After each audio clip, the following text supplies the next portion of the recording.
오늘 우리 마태복음 22장입니다. 마태복음 22장 우리 1절부터입니다. 14절까지 한번 읽어볼까요? 시작. 예수께서 다시 비유로 대답하여 이르시되 천국은 마치 자기 아들을 위하여 혼인잔치를 베푼 어떤 임금과 같으니 그 종들을 보내어 그 청한 사람들을 혼인잔치에 오라 하였더니 오기를 싫어하거늘 다시 다른 종들을 보내며 이르되 청한 사람들에게 이르기를 내가 오찬을 준비하되 나의 소와 살진 짐승을 잡고 모든 것을 갖추었으니 혼인잔치에 오소서 하라 하였더니 그들이 돌아보지도 않고 한 사람은 자기 밭으로 한 사람은 자기 사업하러 가고 그 남은 자들은 종들을 잡아 모욕하고 죽이니 임금이 노하여 군대를 보내어 그 살인자들을 진멸하고 그 동네를 불사르고 이에 종들에게 이르되 혼인잔치는 준비되었으나 청한 사람들은 합당하지 아니하니 네 거리 길에 가서 사람을 만나는 대로 혼인잔치에 청하여 오라 하는데 종들이 길에 나가 악한 자나 선한 자나 만나는 대로 모두 데려오니 혼인잔치에 손님들이 가득한지라. 임금이 손님들을 보러 들어올새 거기서 예복을 입지 않은 한 사람을 보고 이르되 친구여 어찌하여 예복을 입지 않고 여기 들어왔느냐 하니 그가 아무 말도 못하거늘 임금이 사환들에게 말하되 그 손발을 묶고 바깥 어두운 데 내어 던지라. 거기서 슬피 울며 이를 갈게 되리라 하니라. 청함을 받은 자는 많되 택함을 입은 자는 적으니라. 아멘. 오늘 이 비유의 말씀을 과거에 많은 분들이 이걸 해석할 때 시기적으로 이 혼인잔치의 말씀이 장래에 교회를 결산할 때 주가 다시 재림하실 때에 올 천국이다 라고 해서 그렇게 이것을 강해한 분들이 많이 계세요. 그런데 오늘 저는 이 천국에 대해서 비유로 말씀을 하셨는데 이거에 대한 비유의 실체가 뭔가 이런 것들을 한번 공부하도록 하겠습니다. 여러분 공과 펴셨습니까? 네. 먼저 이 비유를 베푸신 이 배경은 우리가 지난번에 다 들었습니다. 예수님께서 이 세상에 이제 그 사생애를 사시고 사생애를 마칠 때 요단강에서 침례를 받으시고 이제 물 위에 올라올 새 하늘에서 음성이 납니다. 그래서 이는 내 사랑하는 아들이요 내 기뻐하는 자라 하시면서 공생애로 돌아가는 그런 어떤 포인트죠. 그래서 예수님께서 사생애를 살 때는 요셉이 아버지고 그리고 그의 형제들이 있고 또 그의 일이 실제 가시적으로 망치를 잡고 건축을 하시는 그러한 우리의 삶, 우리의 인간의 그대로의 삶을 살아내셨어요. 그러더니 이제 공생에 다시 말하면 요셉에서 하늘 아버지로 바뀌는 그러한 이제 공인이 되는 거죠. 그죠? 그래서 이제 땅을 위해 사는 게 아니라 하늘을 위해 사는 그런 분이십니다. 그래서 이제 직업이 목수는 목수인데 땅에 건축을 하는 목수가 아니라 하늘 새 예루살렘 성을 건축하는 그 목수로 전환이 되는 거예요. 오늘 이것은 우리의 코스인 걸 믿으시길 바랍니다. 우리도 목사가 됐으면 망치 잡고 이제 이 땅에 있는 집 짓는 데 열중하지 말고 이제는 하늘 건축하는데 열중하시기를 주의 이름으로 축원합니다. 목회자들은요 정말 엄청난 직분을 맡은 거예요. 땅의 가정 만들려고 거기 집중하는 게 아니라 하늘 가정 만들고 땅에 집 짓는 게 아니라 하늘 집 짓고 땅에 사업하는 게 아니라 하늘 사업하고 땅에 형제 만드는 게 아니라 하늘 형제 만들고 그렇게 전환되는 거예요. 이게 바로 오늘 목회자들의 사역이죠. 그래서 이 땅에 없는 것들을 우리를 통로로 삼아서 하나님께서 일하시는 역사입니다. 그리고 이제 공생애를 3년 반 동안 열심히 하시면서 이 구분도 우리 목회자들은 좀 정확하게 가지고 있어야 됩니다. 예수님께서 사복음서에 그 행적이 있잖아요. 사복음서의 이 행적도 예수님이 하신 이것은 실제 말씀한 거지만 우리에게 실제 일어날 일들에 대한 표상적이고 그림자의 사역을 하신 거예요. 그것마저도. 천국이 가까이 왔다 가까이 왔다 하면서 당신이 천국인데 너희 속에 아직 천국이 안 들어갔어. 근데 내가 죽고 나면 이런 천국이 일어날 거다. 내가 지금 무슨 사역을 하는지 이런 거야 라는 걸 우리가 가시적으로 보고 체험할 수 있도록 그 사역을 하셨단 말이에요. 이해가셨죠? 그래서 그 사역을 하시다가 십자가에서 이제 죽으러 가시는 겁니다. 자, 그러면 3년 반 동안 공생의 사역을 마무리하시고 이제 마지막 사역으로 하시려고 6월절 어린 양으로 죽으시려고 예수님께서 어디로 오시죠?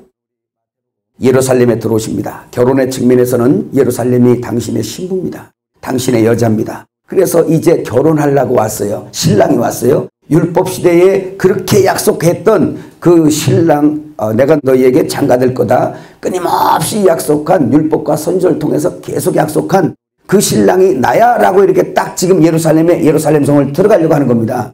그럼 신랑이 오면은 할렐루야 호산나 해야 되잖아. 그렇죠? 야, 이젠 신랑이 왔다. 뭐 국가적인 측면에서는 왕이 오셨다 이렇게 말할 수 있고, 또 가정의 측면에서는 하나님의 아들이 오셨다, 이제 주인이 오셨다, 이런 표현이 되겠지만, 결혼의 측면에서는 뭐예요? 신랑이 오셨다라는 거거든요. 들어가실 때 나귀를 타고 가시죠. 그래서 다 설명할 수 없고 지금 배경을 얘기하는 거니까, 나귀 타고 딱 들어가시니까 거기에서 진짜 신부단장을 시키던 종들, 항상 종들이 문제예요. 그러니까 신부단장을 시키던 종들이 호산나 할렐루야 해야 되는데 그걸 안 하는 거예요. 팔짱 끼고 저것이 뭐예요? 저거 왜 저러는 거야? 이 난리를 치고 있는 겁니다. 자, 그러고 있는데 예수님께서 거기를 그래도 들어가시죠. 많은 백성들이 호산나 외칩니다. 가서 들어가 봤더니 세상에 이 신랑이 속이 뒤집어진 겁니다. 왜 뒤집어졌을까요? 결혼의 측면에서 이야기 좀 해보세요. 많이 들었으니까. 그걸 또 내가 우리 집 예를 들어서 또 해야 돼? 내가 여기 와서 이렇게 하고 있단 말이에요. 있는데 집에 가니까 이렇게 끝나고 집에 갔어. 방문을 열으려고 이렇게 봤더니 엉뚱한 남자랑 거기서 깨벗고 이상하게 붙어 있는 거야. 얘요, 얘. 아멘. 예를 들면 그렇게 하고 있단 말이에요. 그러면 내가 어떻게 하겠냐고. 신랑이 남편이 내가 어떻게 하겠냐고요. 화를 내요? 그게 화날 정도의 분이요 그게? 이랬더니 대구에 있는 이 목사님 얼굴이 붉어졌니? 잡아 찢어야 됩니다. 문 닫고 나가요? 여러분 그 정도 화예요? 그 상황을 보고 여러분 그 정도 화예요? 예수님도 그 정도 화가 안 나셨어요. 그 정도 화가 난 게 아니라 그걸 넘어가 갖고 죽어버리셨어. 그냥 내가 죽었겠잖아. 이해가셨어요? 자기 여자가 수천 년 그렇게 약속하고 했던 그 신랑이 왔는데 바람피고 있는 이 여자를 보면서 그냥 난리하는 거예요. 그 마귀와 함께 자기 거 챙기고 살잖아요. 그 사람들이 자기 거. 그러니까 주님을 기다리지도 아니하고 주님을 섬기지도 아니하고 소출을 보내지도 아니하고 그 사람들은 그런 삶을 살고 있는 거예요. 오늘 어떤 교회들처럼 그러고 살고 있는 거예요. 옛날 얘기만이 아니에요. 이거는. 근데 그러고 나니까 들어가서 이 부부싸움 한번 하는 거지. 일단 죽는 건 나중에 죽고 이제 화가 이제 나죠. 그냥 뒤집어. 이렇게 뒤집으면서 내 아버지의 집은 만민이 기도하는 집이다라고 말씀하면서 그게 뭐요? 신랑 신부 속삭이는 장소잖아요. 그 성전이. 깨달아지시면 하면 그 성전에서 그 짓을 하고 있으니까 우리 주님이 그냥 막 뒤집어지. 그것은 예루살렘 성을 단순히 뒤집은 것이 아니라 예루살렘은 이스라엘의 표상의 중심된 성전이고 그래서 예루살렘 성을 건축할 때 그 돌 하나하나는 마치 이스라엘 백성 한 사람 한 사람과 같은 겁니다. 우리가 새 예루살렘 성 건축제라는 것처럼 땅에 있는 예루살렘이 그렇단 말이에요. 상징적으로. 그럼 예루살렘 성을 저렇게 초토화시키고 심판을 하고 뒤집어 엎었다는 것은 이스라엘 백성들의 속을 지금 심판하고 뒤집어 놓기를 원하시는 거예요. 믿어지면 아멘. 돌로 된 성전에 관심이 있는 게 아니라 내 백성 이스라엘 속, 그 심령, 오늘 성도들의 속, 그거에 주님이 지금 막 부들부들 하시는 거예요. 그렇게 부부싸움을 실컷 하신 주님이 마음이 상하지요. 우리 부부싸움 해봤잖아요. 부부싸움 하면 어때요? 마음이 상합니다. 상하신 신랑이신 예수 그리스도가 이제 자기의 그 오시려고 했던 예루살렘을 떠나서 2.7km 떨어진 베다니로 갑니다. 베다니에 가서 자기의 신부가 있어요. 거기 기다려요. 누구? 자기를 정말 사랑하는 여인이 있어요. 마르다, 마리아, 나사로가 거기 있어요. 그래서 거기 비록 초라하지만 거기 가서 자기를 사랑하는 데 가서 위로받고 밤새 교제하고 선생님 이렇습니까? 그렇다. 그렇다, 그렇다. 그래 가면서 선생님 시장하세요. 그래 하면서 아주 서로 그냥 애틋한 사랑을 나누고, 그러나 이제 거기서 아무리 좋아도 있을 수가 없어. 왜? 먼저 된 유대인, 먼저 된 이 여자랑 해결을 끝장 봐야 되니까 다시 주님이 예루살렘으로 올라갑니다. 올라가는데 그 옆에 뭐가 있다 그랬어요? 무화과 나무가 있습니다. 아침을 안 드셨던 것 같아요. 주님이 시장하셨어요. 열매를 찾습니다. 없습니다. 오늘 어떤 교회 가서 주님이 이렇게 휘저어 보면 내가 먹을 만한 소출이 없구나. 열매가 없네. 하나는 더러워서 못 먹겠고, 하나는 저거 반은 지가 비워먹어서 부정해서 못 먹겠고, 이리 못 먹겠고 저리 못 먹겠고. 그래서 주님이 먹을 양식, 우리가 주님의 양식인 걸 믿으시기 바랍니다. 주님이 나의 양식됨 같이 내가 거룩하고 깨끗하고 정결하고 사랑하여 주님의 몸에 속에 들어가도 주님의 몸에 이상 없을 만한 균이 없는 아주 깨끗하고 정결한 음식으로 예비되어 있다면 주님이 우리를 드실 거예요. 그래서 그분이 만족하실 거예요. 시장하시지 않을 거예요. 근데 주님의 양식이 되기엔 이스라엘이 너무 부정하고 너무 껍데기가 많고 너무 가시가 많고 너무 똥오줌으로 그냥 가득 차 있는 거예요. 거기 젓가락질을 갈 수가 없어요. 그 표현이 어디서 나왔냐면 무화과나무 그 사건에서 나오는 거예요. 이렇게 두쳐보니까 열매가 있어 없어요? 없어요. 그래서 거기서 예수님이 저주하는 거예요. 네가 이제 영원토록 열매를 맺지 못하리라. 그 말씀으로 지으신 그분이 말씀으로 저주하니까 금세 뿌리채 말라버리는 거예요. 오늘 여러분 뿌리채 말라버리고 돌아다니는 성도 많습니다. 천국이 어디 있어요? 그래서 그런 사람들에게, 그런 사람들한테 혼인이 어디 있어요? 똑같이 가방 끼고 똑같이 교회 오고 똑같이 목회하는데도요 열매 없고요 저주받아 가지고 사막같이 돌아다니는 사람들을 얼마나 많은지 아세요? 똑같은 겁니다. 그러니까 그 무화과 나무를 갖다가 팍 젖은 거 말라버렸잖아요. 거기에 같이 따라다니던 제자들이 깜짝 놀랐어요. 선생님 뿌리쳐 말라버렸어요. 그 제자들에겐 이걸 말해도 못 알아듣는 연기입니다. 그 당시. 왜? 그들도 아직 천국에서 좌우 찾으면서 욕심과 자기 어떤 이디오스, 자기의 어떤 소유, 자기에 관한 것으로 꽉 차 있는 사람들이기 때문에 하나님의 경륜을 얘기해도 그 귀가 듣지를 못하니까 믿음에 관해서만 설명해주고 넘어가십니다. 야, 이 산들어 바다로 옮겨질 거 믿고 기도해도 그대로 이루어진다. 믿음만 설명하셨지만 사실 그 속에서 주님이 의도한 건 그거죠. 이 무화과는 이스라엘이요. 그래서 무화과나무 열매를 왜 없나 봤더니 때가 아니야. 때가.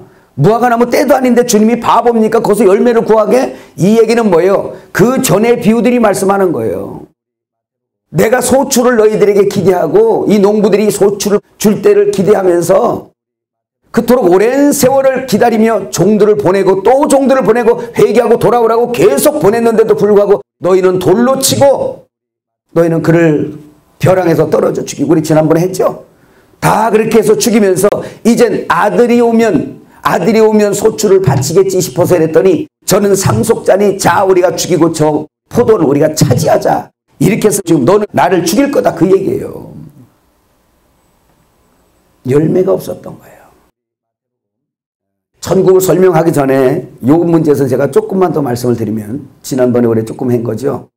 그럼 주님이 무슨 열매를 구했을까? 무슨 열매를 구했을 것 같아요? 구약에서 요구한 열매는 뭐 뻔한 겁니다. 이게 바로 뭐냐면 그 이스라엘을 뭘로 삼았어요? 포도원으로 삼았잖아요. 그럼 뭔 열매요? 포도 열매지. 포도 열매를 구한 거예요. 그 포도 열매가 뭘까라는 생각을 해봐야 돼요. 포도원에서는 뭐가 날까? 포도나무가 있어야 포도원이겠죠? 포도나무에서 열매가 뭐가 난다? 그 어려운 걸 어떻게 하셨을까 모르겠네. 포도. 요렇게만 알면 요거 그림자고 껍데기죠. 자, 이 포도나무에서 나는 것은 포도인데 그 열매가 뭐냐? 예수님 열매죠. 예수님 열매인데 예수님의 그 의의 열매입니다. 생명의 열매예요. 그러면 구약에 이걸 어떻게 맺어요? 누가 그럴 수 있죠. 이 구약에 이걸 어떻게 맺습니까? 구약에는 항상 얘기하지만 여러분 그러죠. 믿음의 장자권자들과 믿음의 선지자들과 하나님을 섬기며 그의 명령을 믿음으로 지켜내면서 오실 예수가 있을 거다. 지금 우리는 표상의 삶을 살고 있지만 오실 예수가 있어. 그래서 그 사람들은 하나님이 정해준 대로 말씀을 믿으면서 의의 삶을 살아내는 사람들이에요. 율법을 통해서는 야, 우리가 죄인 중에 괴수구나라는 걸 깨닫고, 첫째 이것이 열매이고, 아멘. 둘째는 뭐냐? 이제 실제 예수 그리스도가 오실 것이다. 그래서 욥 같은 사람이 예수님의 무슨 삶을 살아낸 사람이에요? 인내하시는 예수. 나같이 이렇게 인내하시는 예수가 올 거야 라는 걸 그 믿음으로 예수의 삶을 미리 살아낸 거예요. 그래서 욥을 보면서 저렇게 인내하시는 분이 오실 거다는, 다윗 같은 사람이 성령의 감동을 받고 말씀을 받으면서 이 나 같은 왕 자리에서 백성을 통치할 그 왕 메시아가 올 거다라는 삶을 믿음으로 자기 일생에 살아낸 자들이에요. 이 사람들을 의인이라고 그랬어. 모세를 보면서 뭐예요? 백성을 구원하여 백성을 천국으로 이끌어가는 나와 같은 한 사람이 올 거다라는 거예요. 그러니까 모세가 누구의 삶을 또 표상으로 살아냈어요? 예수의 삶을 살아낸 거예요. 이 의의 삶이에요. 그래서 구약의 의인들, 아벨같이 순교하는 예수가 올 거다. 믿으면 아멘. 아벨같이 순교할, 그래서 아벨이 이렇게 형한테 맞아 죽는 것처럼, 먼저 된 유대인에게 맞아 죽으신 것처럼 이렇게 되어질 그 예수가 올 거다라는 믿음으로 그 의의 삶을 살아낸 사람들이란 말이에요. 그럼 저들이 의인이냐? 성경은 의인이라 그러잖아요. 의인 아벨의 피부터 이렇게 나가잖아요. 다 의인이죠. 그런데 성경은 신약에 와서 뭐라 그래요? 의인은 없나니? 하나도 없대요. 그럼 구약에 있는 의인들 다 뭐냔 말이에요. 실제 의가 아직 내 속에 오지 않았지만 말씀을 성령으로 믿음으로 먼저 살아낸 자들이란 말이에요. 누구의 삶을? 예수의 어떤 삶을 살아낸 자들이란 말이에요. 그래서 그들이 뭐 하는 사람들이냐? 오실 길을 예비하는 자들이에요. 그들이. 그리고 나서 이 사람들은 믿음으로 예수의 삶을 먼저 살아내고, 예수님이 오시니까 우리가 그 뭡니까? 포도원 품삯 그 비유할 때 다 알려줬죠. 영생 진짜 의를 요 안에 받아버리는 거예요. 그들이 품삯을 먼저 받아버리는 거예요. 여기다가. 기억납니까 이제? 기가 막히죠. 그러면 신약은 뭐냐? 이게 신약은 또 우리는 이미 오신 의를 받았잖아요. 아멘. 이를 받았으니까 천국을 받은 거예요. 그래서 그분을 순종하여서 살아내는 사람들, 의이신 예수가 왔으니 의의 삶, 요한복음 15장에 뭐요? 나는 포도나무요 너희는 가지니. 아멘. 예, 하나님 아버지가 예수님 안에서 예수님의 순종을 통하여 당신이 드러나고 당신이 나타나고 당신이 간증되더라 이 말이에요. 이와 같이 그 예수님이 오늘 우리 속에 와서 내가 그분을 순종하기만 하면, 사랑하기만 하면 그분이 나를 통하여 당신을 나타내더라. 예수의 삶을 살아내더란 말이죠. 그러니까 신약의 삶은 다른 것이 아니라 포도나무 열매가 뭐예요?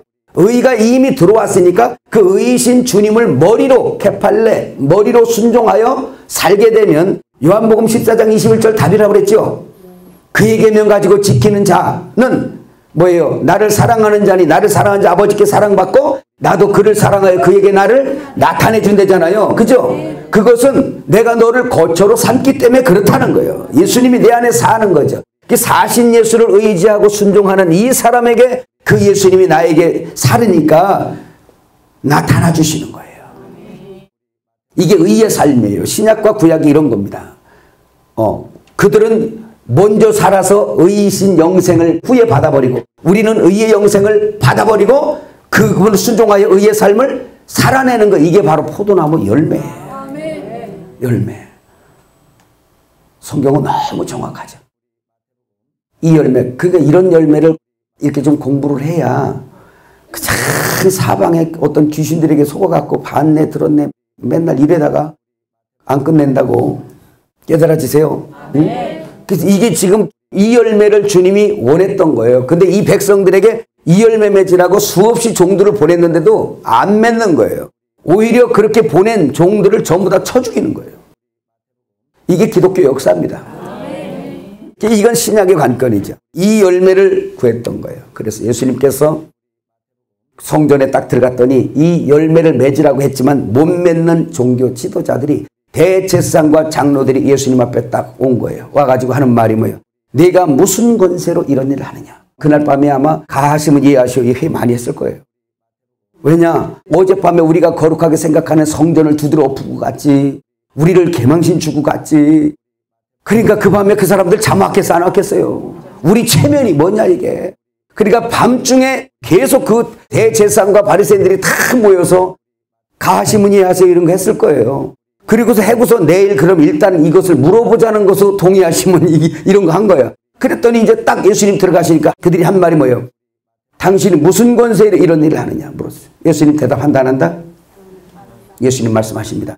나도 하나 묻자. 세례 요한의 세례가 하늘로부터냐 아니면 사람에게로서냐? 그랬더니 이 사람들이 또 대답을 못합니다. 하늘로서라면 왜 받지 않았냐 할 것이고 사람에게로서 왔냐 그러면 저 사람들이 요한을 선제로 하니까 자기들이 돌 맞아 죽게 생겼단 말이에요. 무서워요. 그래서 끝까지 자기들 챙기는 사람들이에요.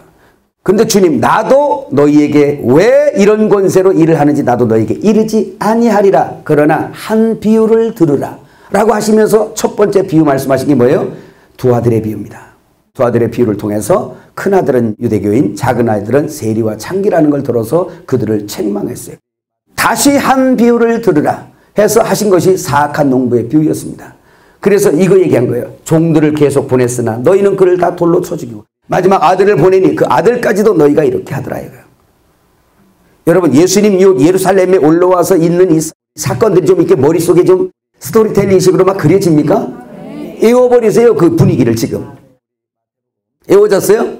네. 이걸 이렇게 이야기식으로 스토리텔링식으로 이으면 어디 가도 나와 이제 여러분들이 요런 코스로 다니셨구나. 그래서 그 비유를 마친 다음에 또 한 비유를 들으라가 오늘 이 비유입니다. 그러니까 이 비유 세 개가 뭐예요? 예루살렘 들어가서 한 세트로 있는 거예요. 자 여기까지 이해가셨으면 하면 이것이 비유를 베푼 배경이라는 걸 기억하시고 그래서 그 하나님께서 주시는 포도원 이제 먼저 있었던 저 포도원을 내가 진멸하고 이 포도원을 세를 바칠 만한 다른 농부들에게 새로 줄지니이다 하고 해서 그 포도원을 세리와 창기요 이방인인 이 교회가 그 포도원을 넘겨받은 걸 믿으시길 바랍니다. 그래서 그 포도원의 농부가 우리요 포도원의 농사로 말미암아 포도원의 열매로 기쁨 얻는 걸 이 세 번째 비유에서 혼인잔치로 비유하신 거예요.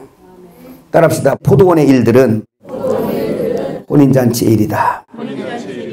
여러분 이제 천국 마치 아들이 혼인잔치를 이제 나가볼까요? 이제 자, 이 배경은 여러분 꼭 외워두시기를 바랍니다. 마태복음 22장 2절 거기 있는 거 한번 읽어보세요. 시작. 천국은 마치 자기 아들을 위하여 혼인잔치를 베푼 어떤 임금과 같으니 라고 말씀하고 있어요.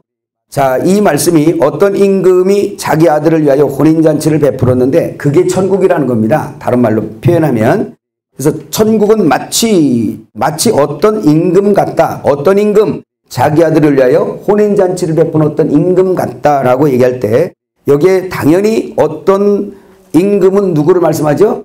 하나님 아버지를 말씀하고 있습니다. 그렇죠? 그래서 하나님 아버지가 자기 아들의 혼인잔치를 베풀었는데 그것이 천국이다. 그러면 요거를 아주 다시 여러분 또 외워지도록 우리 그 전에 공부한 거지만 천국에 대해서 간단하게 다시 설명을 또 한 번 합니다. 왜 또 천국은 하고 나가니까 이 말씀을 내가 굳이 이렇게 하는 이유는 오늘 우리 기독교가 이런 말씀을 들을 때 천국에 대한 오해를 완전히 좀 바꿔주려고 하는 거예요.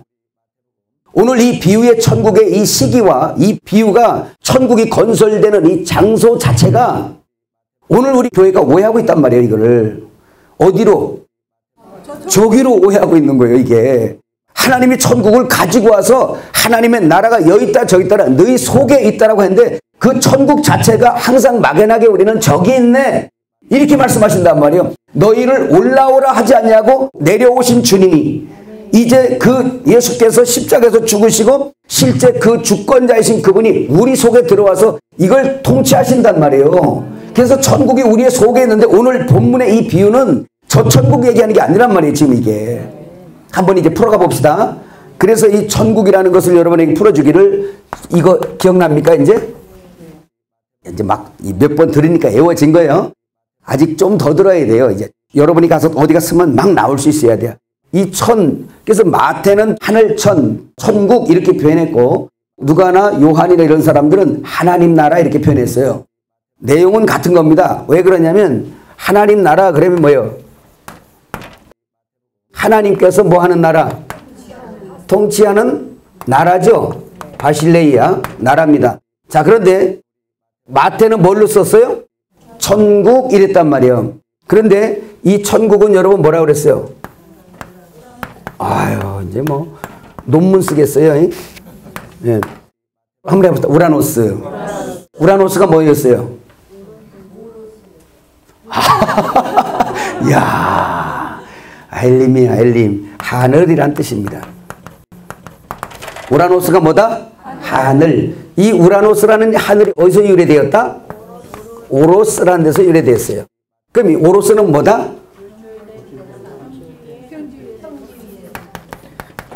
이제 나 가도 되겠어요? 평지위에 돌출된 산이에요. 자, 이제 요걸 잘 이해하셔야 돼요. 앞으로 천국을 이해할 때. 그럼 평지위에 돌출된 산이다. 그러면 이것이 그냥 천국이 원화가 그러네. 그냥 이렇게만 이해하지 말고 실상 천국이 어떻게 내려왔는가라는 걸 제가 여러분 그림 그려서 보여드렸죠. 자, 여기 보세요. 평지입니다. 평지입니다, 이것이. 근데 지금 이 오로스가 뭐예요? 평지 위에 돌출된 산이지. 그래서 산은 평지 위에 돌출된 산인 거예요. 왜 구약의 이스라엘 백성들도 막 산으로 비유하고 하는지 여러분 깨달으셔야 돼요. 그리고 신부단장 얘기할 때 여러분 하나님의 원하시는 신부의 영계는 전부 다 산 위의 역사라는 거 여러분 도표까지 저 다 있잖아. 에덴 동산 역사. 또 어디 역사? 방주가 어디 있어요? 아라랏산 위의 역사. 그 다음에 시내산 역사.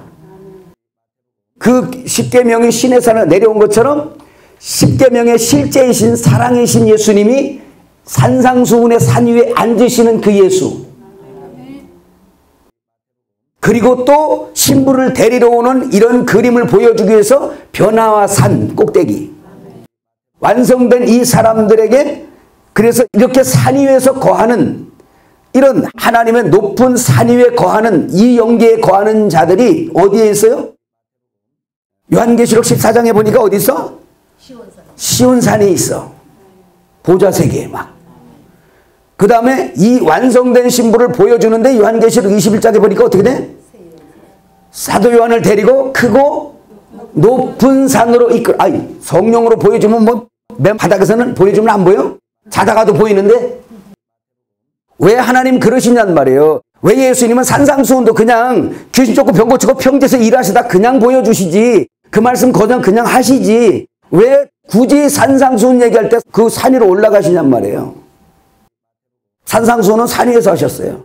다 의미가 부여됐어요. 왜 감람산에 가서 올라가시냐고요. 왜 동편들에서 또 예루살렘 들어오시냐고요. 지형 예수님의 발자취 하나하나 그 있는 곳에서 메시지 준 모든 것들이 전부 다 연관이 있어요. 그냥 움직인 게 하나도 없어요. 예수님은. 믿어지세요? 예. 그러니까 오로스 평지 위에 돌출된 산인데 요 평지는 뭐를 말한다 그랬어요?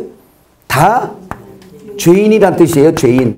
그래서 세례 요한이 돌출된 산이 오기 전에 세례 요한이 이 앞서서 사역을 했어요. 뭐 회개하라 이 독사의 자식들 하면서 율법 시대의 마지막 율법을 가진 그 세례 요한이 백성들에게 회개하라 독사의 자식들아 천국이 가까이 왔다면서 이 천국이 가까이 왔다면서 막 선포한 거예요.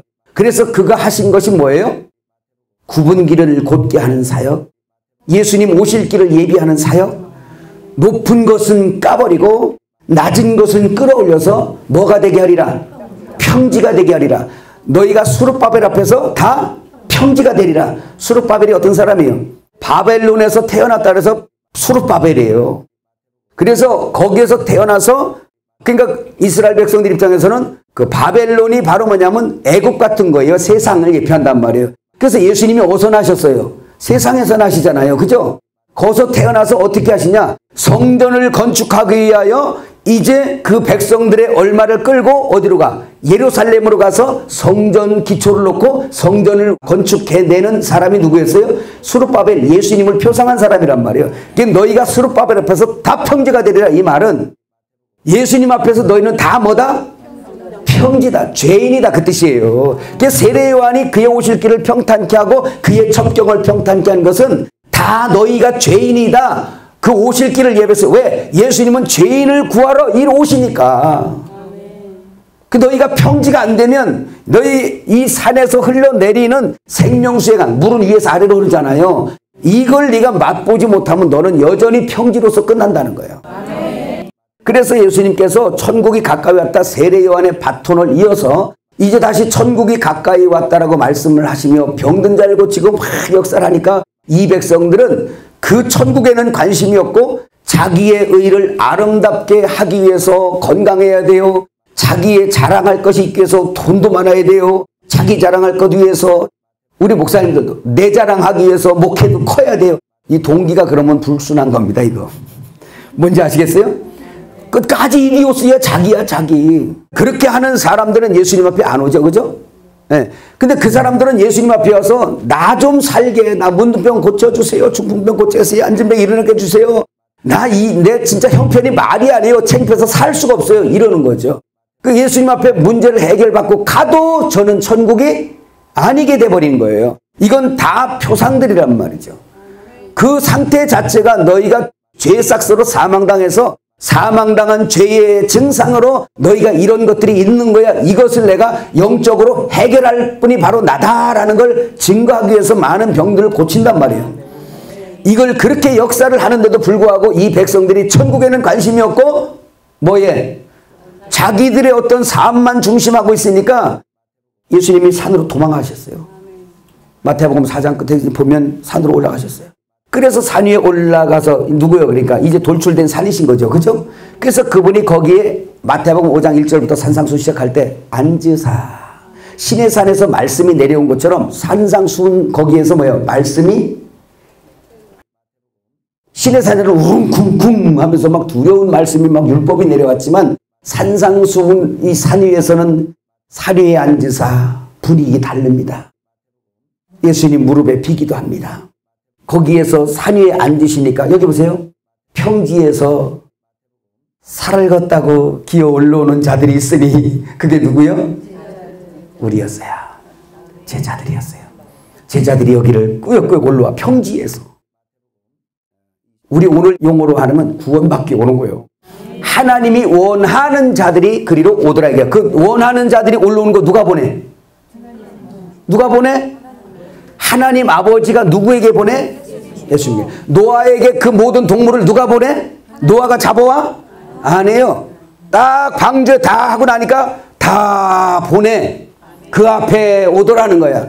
요한복음 17장에 그러죠? 내게 보내신 자, 내게 준 자, 아버지가 내게 주신 자, 이걸 표현하죠. 그죠? 그러니까 예수님이 여기 앉았는데 이 앞에 나오는 자들은 그럼 누가 보내? 아버지가 보내. 그 여기 올라와서 예수님이 앉은 앞에 이렇게 지금 앉은 겁니다. 구약에 입을 열어 가라사대 하는 때는 거의가 하나님의 말씀이에요. 그 구약에서 입을 열어 가르치셨던 주님이 육신을 입고 오셔서 입을 열어 가르치시는 거예요. 그래서 이 천국의 말, 하늘이죠.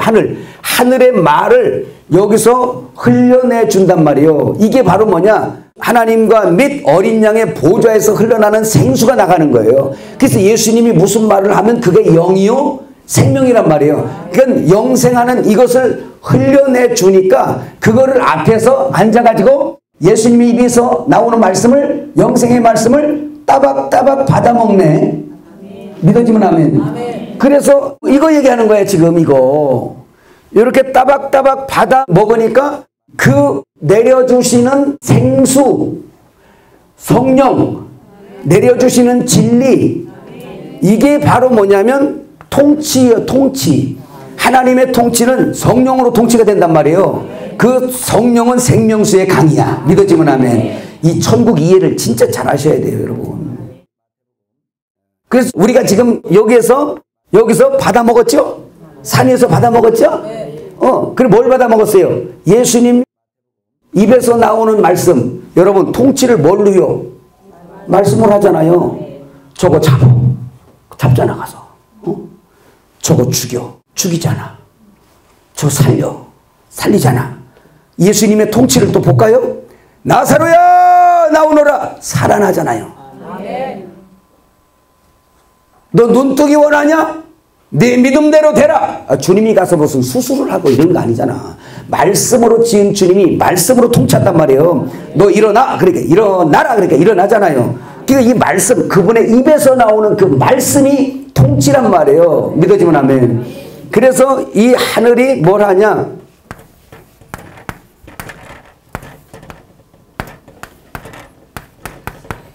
이 바실레이아가 뭐예요? 왕국, 나라죠, 나라. 나라인데 이 뜻이 뭐죠? 그분의 통치권, 또 무슨 권? 왕권, 그 다음 뭐예요? 지배권, 다스림, 이런 뜻이에요. 나라라는 말이.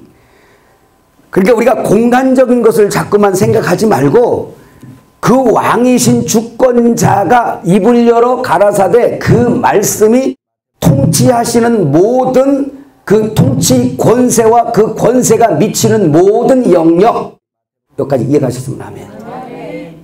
그걸요. 그리고 여기도 영역이죠. 이걸 천국이라고 그래요.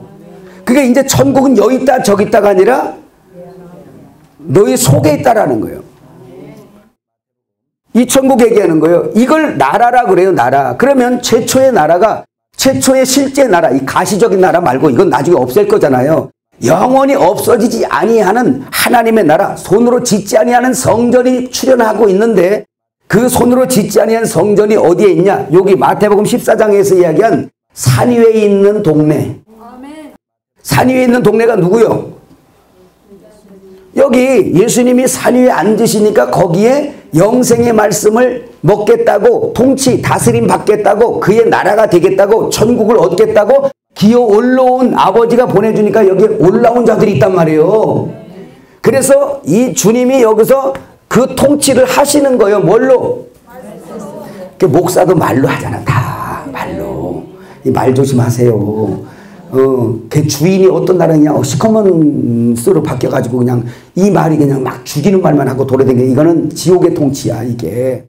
근데 머리를 주님으로 섬기면 주의 성령 안에서 막 말하면 할 때마다 살리는 말만 하고 위로하는 말하고 그냥 큰데 힘주는 말만 하고 그 통치를 받으면 그냥 사람이 환장하는 거예요. 그 천국만 보고. 그 천국은 지금 미래가 아니라 실제인 걸 믿으시길 바라요. 그거 얘기하는 거예요. 그러니까 여기에서 보세요. 산 위에, 여긴 다 죄인들이고 평지에는 지금 지옥이야, 지옥. 자기들끼리 그냥 살겠다고 막 싸우고 막 그냥 욕하고 막 시험 들고 난리치는 여기요. 이제 이 지옥 생활나 못하겠네. 이건 하나님 나라가 아니야. 도저히 이건 하나님 나라가 아니야. 여러분 체험했어요? 서로 물고 먹겠다고 지옥을 한문으로 써줬잖아. 전에 개 두 마리가 서로 말로 막 싸워. 땅에서. 그러니까 이 안에 밑에서는 그게 지옥이야, 지옥. 그 여기서 나 이 지옥에서 못 살겠어요. 나 좀 살려주세요. 그랬더니 아니 오셨네. 해결할 분이 오셨네. 산 위에가 앉아 계시네. 그러니까 아버지가 골라 보내주시네. 그래서 산 위에 올라가서 입에서 나오는 말씀을 들어요. 들으니까 이것이 하나님의 뭐요? 통치였어요. 주권자가 말씀하시니 통치권이에요.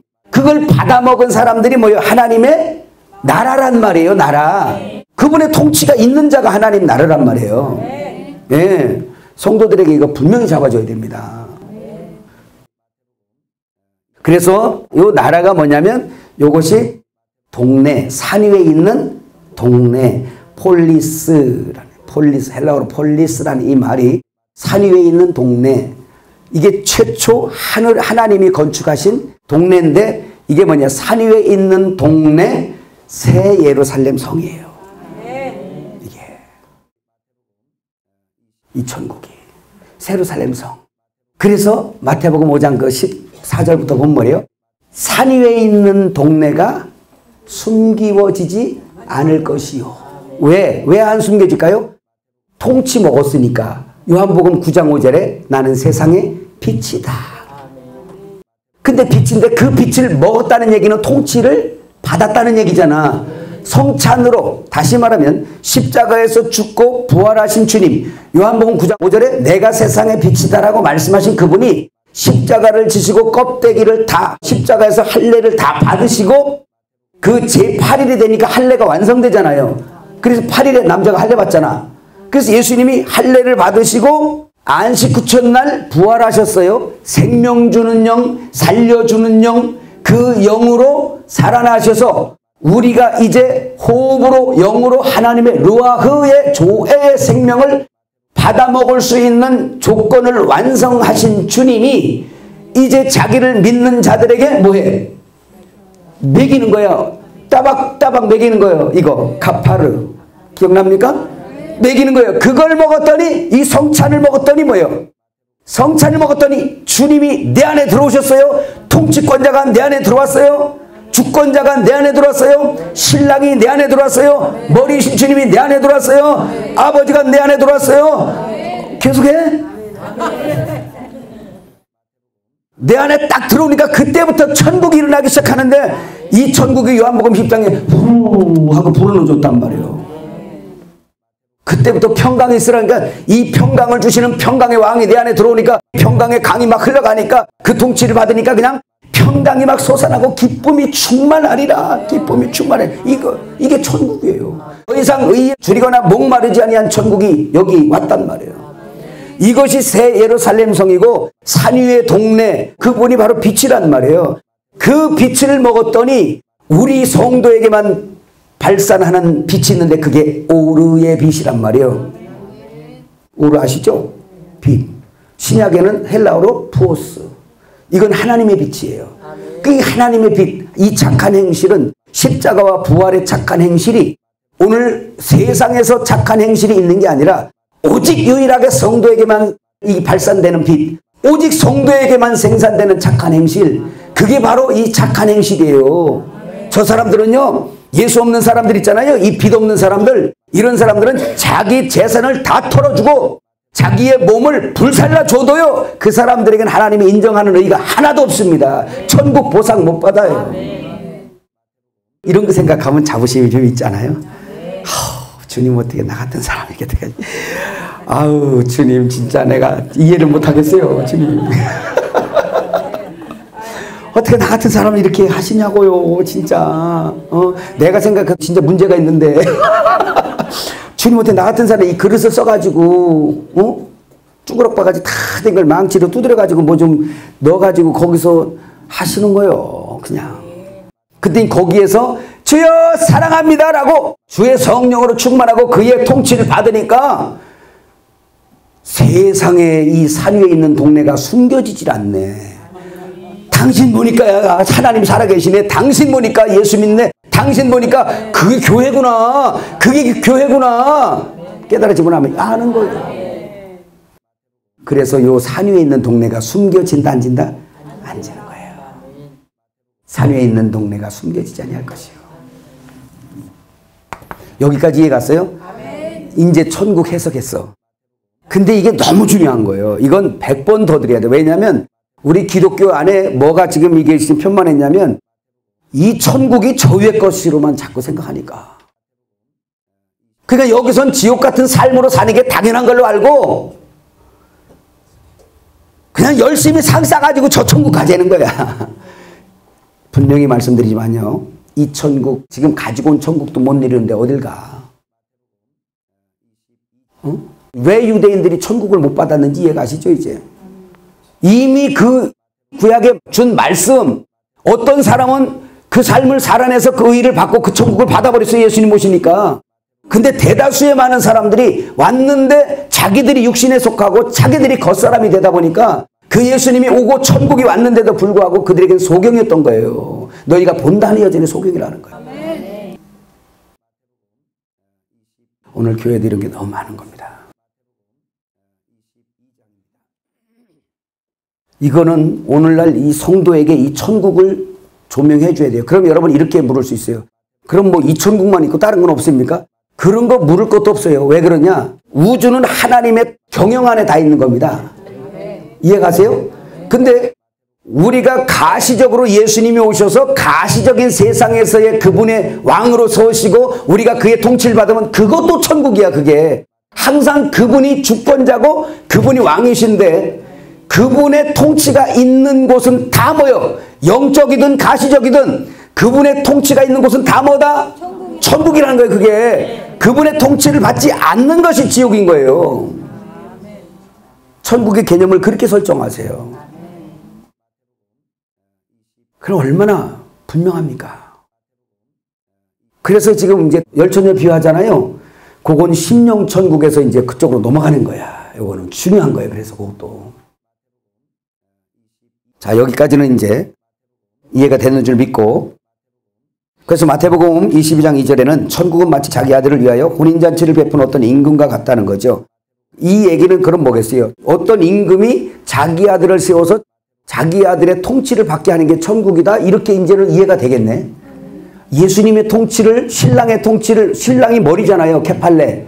그러니까 신랑의 통치를 받으면 그게 천국이네. 돈 있어야 천국이지? 교회 다녀도 그냥 나는 천국이 아니라고.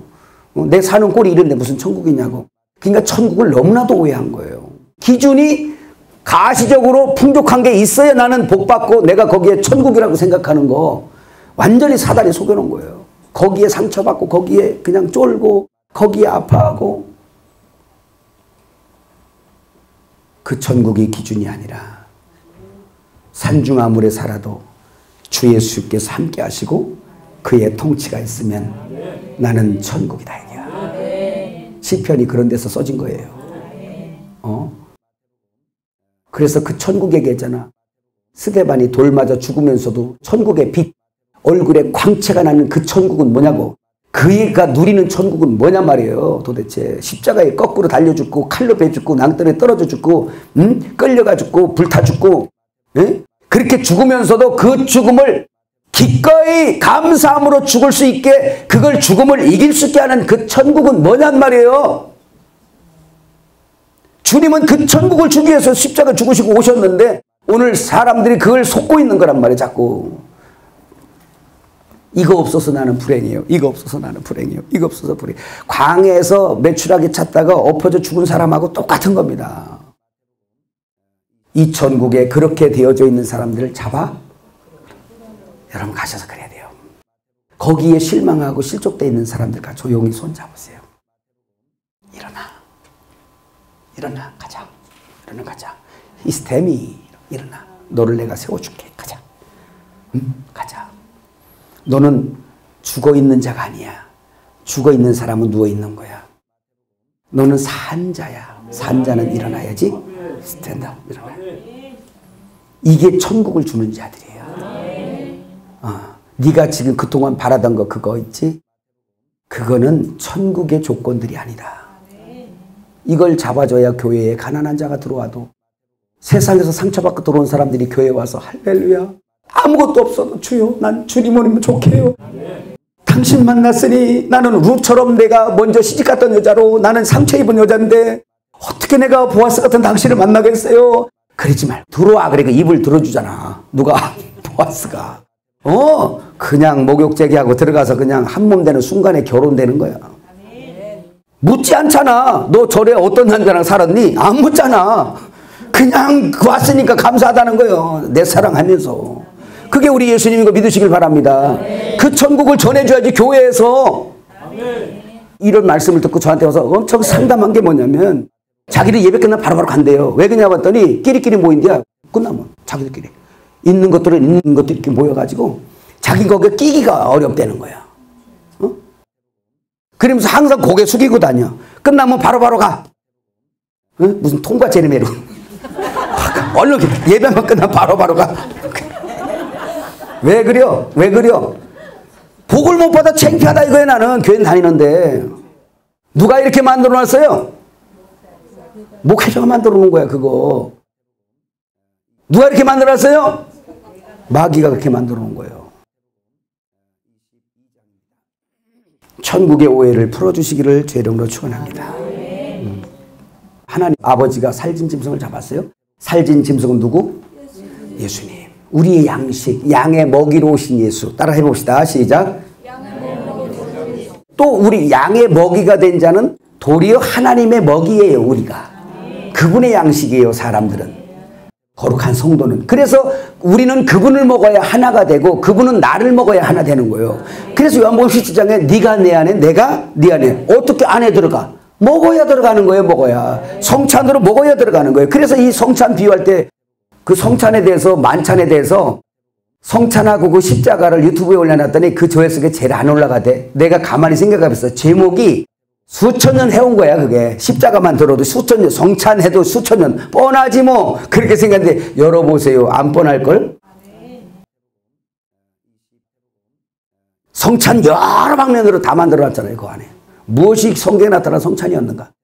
그분이 드시는 만찬이 뭐고 우리가 먹는 만찬이 뭐고 그 준비를 어떻게 하고 그 속에 다 있잖아요. 깨달아지면 아멘. 종들과 다른 종들을 보내어 혼인잔치에 오라 청하였더니 싫었습니다. 마태복음 22장 3절에서 6절 시작. 그 종들을 보내어 그 청한 사람들을 혼인잔치에 오라 했더니 오기를 싫어하거늘 다시 다른 종들을 보내며 이르되 청한 사람들에게 이르기를 내가 오찬을 준비하되 나의 소와 살진 짐승을 잡고 모든 것을 갖추었으니 혼인잔치에 오소서라 했더니 그들이 돌아보지도 않고 한 사람은 자기 밭으로 한 사람은 자기 사업하러 가고 그 남은 자들은 종들을 잡아 모욕하고 죽이니라 그랬어요. 자, 임금이신 하나님 아버지가 자기의 종들을 제자들을 계속해서 보냈는데 초대교회 사도들을 말하고 있죠. 구약의 종들도 보냈지만 그래서 이 잔치를 준비해 놓고 이 잔치를 배설해 놓고 가장 첫 번째로 초청한 자들이 있습니다. 그 자들이 누구죠? 마태복음 한번 읽어보세요. 4장 17절부터 시작. 이때 예수께서 비로소 전파하여 이르시되 회개하라 천국이 가까이 왔다 하시더라. 예수님께서 세례요한의 바톤을 이어서 천국이 가까이 왔다고 하죠. 그죠? 이 말씀을 하시는데 이제 그리고 주님이 또 시키십니다. 마태복음 15장 24절 시작. 이스라엘의 잃어버린 양 외에는 다른 데로 보내심을 받지 않았다. 수로보니게 여인의 딸이 귀신 들렸으니 좀 고쳐주세요. 그러니까 이 수로보니게 여인은 지금 이방 여인이잖아요. 그죠? 예, 이방 여인이니까 왜 이런 말씀을 하셨냐는 거예요. 이건 먼저 뭐냐면 구약 수천 년 동안에 이 지금 떡, 생명의 양식, 이 영생, 이 천국을 그들에게만 준다고 계속 언약한 거예요. 이방인에게 준다고 한 게 아니라 약속된 이스라엘에게만 율법과 선지서를 통해서 계속 약속했어요. 믿어지면 아멘? 이방인들은 아예 약속을 받지 못했단 말이에요. 언약을 받지 못했어요. 그래서 특별한 민족인 거예요. 저 민족이. 그래서 그들에게 율법으로 약속을 했어요. 그 제사나 뭐 제물 다 예수에게 하는 거잖아요. 그죠? 예? 그뿐만이 아니라 아벨부터 시작해서 그 이 순교자 예수가 올 거라고 그 백성들 택해서 계속 약속해 준 겁니다. 그래서 그 약속이 딱 왔으니까 누구부터 청할 거예요? 누구부터 초청할 것 같아요? 약속 한 사람에게 초청하는 거예요. 약속 받은 자에게 이게 약속이야 라고 주는 겁니다. 약속의 응답이다 라고 주는 겁니다. 마태복음 10장 5절 6절 또 읽어봐요. 시작. 이방인의 길로도 가지 말고 사마리아인의 고래도 들어가지 말고 오히려 이스라엘의 잃어버린 양에게로 가라. 제자들에게 마태복음 10장에서 이제 천국을 소개하러 가는데 초청하는 겁니다. 이게 청하는 거예요. 클렉토스 청하는 겁니다. 이렇게 청하는데 어디로 보내?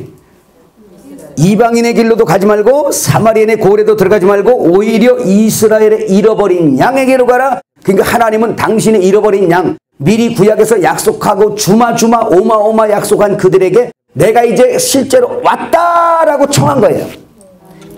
깨달아지면 아멘. 사실 이제 제가 이걸 일부러 시간을 많이 한 이유는 뭐냐면 이게 중요해. 이게 오늘 내일 듣는데 이 천국이 중요해. 이거 이 천국이 이게 아주 쇠뇌가 돼가지고 이 쇠뇌가 돼가지고 저 천국이야 무조건. 그 여기선 지옥이야. 그러니까 지옥 사니까 빨리 저 가겠다는 거예요. 따라합시다. 오해다. 너희가 성경도 주님의 사역도 천국도 오해하였도다. 오해한 거예요. 왜? 이 천국을 체험하고 있잖아요. 세상 어떤 것들이 와도 매이지 않잖아요. 이 천국을 우리에게 주셨잖아요. 이론도 아니잖아요. 이거는. 응? 예수 믿는 게 너무나 실제라는 거, 너무 천국이 실제라는 거 맛보고 있잖아요. 그래서 이 천국의 오해를 풀어줘야 된다는 거예요. 양들에게. 그리고 그 천국을 누리는 방법으로 인도해 주셔야 돼요. 한번 해보세요. 성도들에게도 누리죠. 네. 어떻게 누리냐? 쓰러져도 누려. 쓰러져도 이겨. 사람이 눈으로 볼 땐 지옥 같아 저 집. 근데 그 집 안에서는 천국이 숨어 있어. 누려. 신기하죠? 세상이 어떻게 할 수가 없어요. 근데 이 천국에 대해서 비밀된 자는 환경만 조금 어떻게 되면 난리가 나버려요. 죽겠다는 거예요. 이제. 뭐냐? 육으로 되어 있는 사람들이에요. 천국하고 좀 관심이 없는 사람들이에요. 산 밑에서 나 좀 어떻게 해주세요라고 하면서 문둥병, 중풍병, 사방 여기서 아우성 치고 막 그냥 서로 그냥 떡 하나 더 먹겠다고 막 난리치는 이 있잖아. 이 지옥에 있는 사람들의 생활이에요. 천국에 있는 사람들은 이 다스림 받는 사람들은 위에서 내려다봅니다. 영계가. 그래. 너희 가치가 그렇지. 그래. 그럴 수밖에 없어. 라고 하는 겁니다. 그래서 오늘 이 천국의 개념 오전에 잘 잡으시고 식사한 다음에는 오찬 이거부터 해서 오후 1시간 더 하면서 이 혼인잔치는 그렇게 정리를 하도록 하겠습니다. 할렐루야.